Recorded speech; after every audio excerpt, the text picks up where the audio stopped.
Hey guys, welcome back. So today I'm going to be going over what I think are the most useful Lego pieces, so let's get right into it. To start off, I think snot bricks are really useful.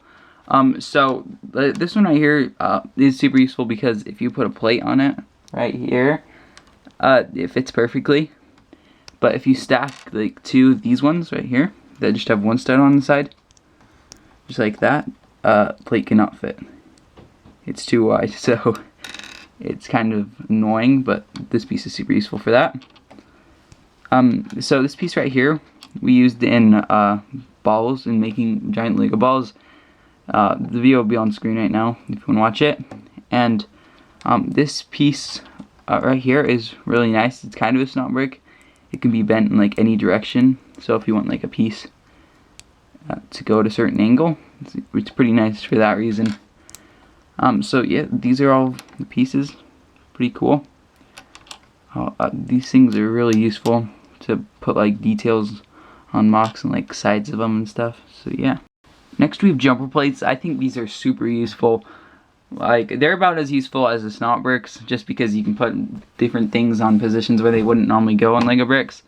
So with a normal jumper plate right here, you can put a stud or whatever in the middle of a block where they would normally not go. So in like the middle of those two studs is kind of where it's going, but you'd have to place that on top of a brick, so it's like a plate higher, which makes it a little bit annoying, but it still works. So that's what this one is for, right here. And then this one over here is to put like one in between four studs. In between like four studs, like over here, you can put it in the middle of all four of those, but well, you can't normally put it in there, but with this one you can put it in the middle of them, which is kind of weird. But then with this other one right here, this one's called the double jumper plate. It's just like a jumper plate, except it has two studs on it, which makes it like way more useful than the other ones in some things. But this one's still pretty useful. So these are all pretty useful. I like how these work and stuff. So yeah. So next we have turntables. I think turntables are pretty nice because if you put like a piece on it, the piece can like spin in any direction, which makes it kind of nice. And the bigger one, it can be used for like bigger things, but I use the smaller one a lot more than the big one. So these ones are pretty nice to have, and they're pretty useful. Next we have tiles. These ones are useful because they like smooth out on your mocks. I think all tiles are useful, but this one right here is kind of a tile type thing. It's more like an ingot. People use these for like on their mocks to have like bricks on the sides of it. It looks really cool. But these are also like gold ingots. You can get them like in chrome gold sometimes. Really hard to get though in that color.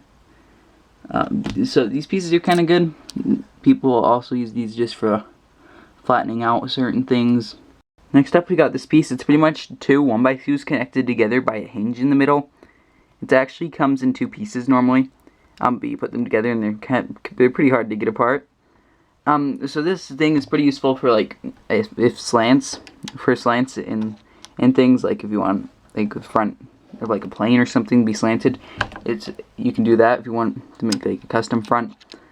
They're pretty useful, and they can also like bend in, so if you want a house to open or something, like a house with the back of it to open, these can make it open.